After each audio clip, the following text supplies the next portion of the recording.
Klaus, you established the World Economic Forum in 1971, didn't you? Can you briefly explain what prompted you to do that? I felt that governments, business and also civil society NGOs cannot really meet the challenges ahead alone. What we need is a platform for cooperation. And that's all what the forum is about. Now, it says in your mission statement that it's committed to improving the state of the world. Now, that's quite a challenging remit, isn't it, in the light of such factors as terrorism and global warming and so on. What's the World Economic Forum doing to drive this? Now, first we are establishing a thought process. We have to think much more about the many challenges which we have ahead of ourselves. And we try to be a platform where everybody is engaged. But second, we follow all the words with actions. So we have a number of public-private partnerships, by the way, also with British Telecom, where we try to address specific issues in a very pragmatic, collaborative way. Just look to what happens in Davos, and just look to what happens on television.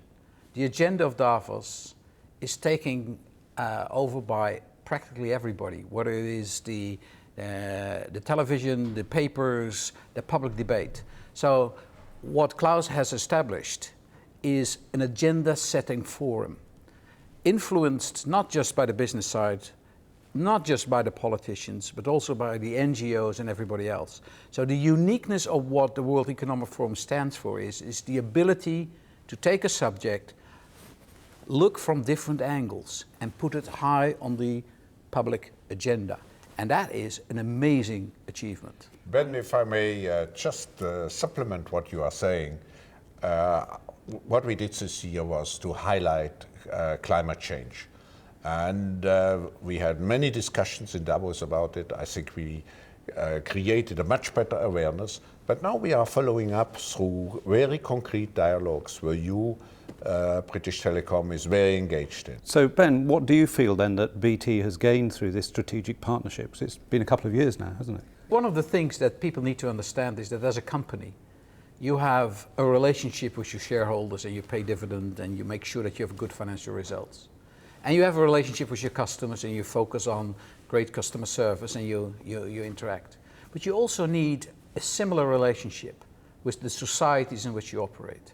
Now you can do that on the ground, or you need to do that on the ground, but from a thought point of view, you also need to have a concept, an umbrella under which you can create that capability to have a relationship with society. And the World Economic Forum, to me, is the most professional, the organization with the best depth to create that engagement. Now, one of the big issues of the day, we've touched, say, already on global warming, but there's also globalization. How's that affecting what you're thinking at the World Economic Forum? The world has become, through globalization, a global village, and we all depend each on another. But the world has also become very complex. So how in such a complex, fast-driven world, how do we maintain a dialogue? How do we maintain interaction? How do we make sure that the big issues are really addressed in a proactive, strategic way? I think that's what we are trying to do. And for BT, globalization is a multidimensional issue. First of all, it's the driver of our growth. If you look to global services, basically what we sell is the ability to globalize. That's what we sell to people. Not just to say hello and to send a fax, but to collaborate wherever you are on the globe. And that is the basis for globalization. The second thing, of course, it has an impact on us, how we organize ourselves, where we organize ourselves, and how we do that. So for us, the globalization dimension is crucial. And it's crucial to have that platform capability that the WEF is providing to us. Because, of course, BT's growth in developing regions has been very strong in the last few years, very aggressive. Has that been helped by your links with the World Economic Forum? Well, globalization means that it doesn't matter where you are. So location is no longer a barrier, it's an invitation.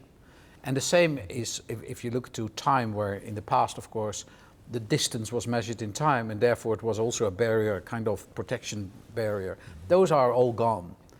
And that's what we deliver as a company. Now, to find the understanding of what it means, because I can say those words, but it has profound impacts on how you organize not just companies, but countries and relationships and how developments are taking place, the understanding of that is crucial.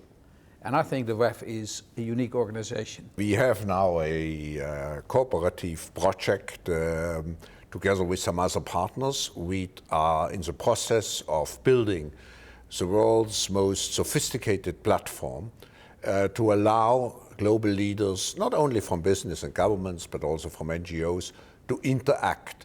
So we move from the old world, which was only a physical world, to a much more interactive, to a virtual world. And we feel that the full strength will come from the combination of the personalized interaction and the virtual interaction. What Klaus is talking about is Project Welcome, that will combine the realities of the new world, where you just pick up, you can't say the phone anymore, but you pick up the face of somebody else and interact and bring other people on board as you see fit in a real-time environment, will help tremendously by bridging some of the misunderstandings that you will find around the globe.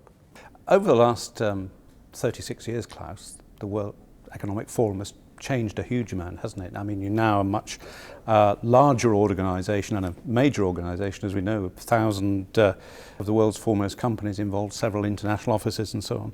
How are you managing this transformation that's taken place over these years? I think at the core of what is necessary to manage this fast change are sustained values. The World Economic Forum is very committed to improve the state of the world, and that's not just a slogan. Let's not forget we are a not-for-profit foundation. Many people who come here, almost all people, or all people who come here because they have the idealism to contribute to a better world. We cannot pay the salaries which are usually paid in the private world. So this value concept has to be persistent and has to be built into the genes of each company.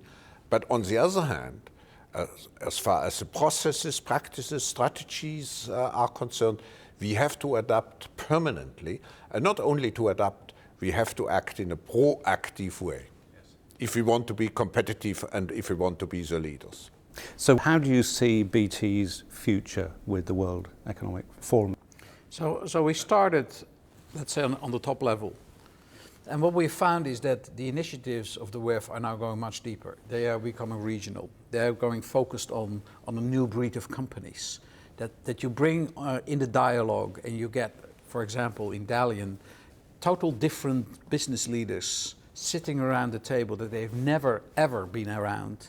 And the other side has never heard their arguments. So I think it is a phenomenal depth that we're creating.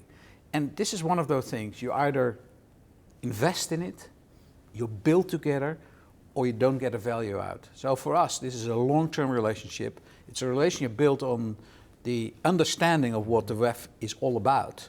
And I think it is one of the unique platforms. Klaus can pick up the phone and call anybody on a global basis. I don't know, maybe with one or two exceptions, anybody else in the world who can do that. And that is a phenomenal position of influence in which we are very happy to support and to contribute. But we have to use this influence always in a partnership way with our member companies. Yes.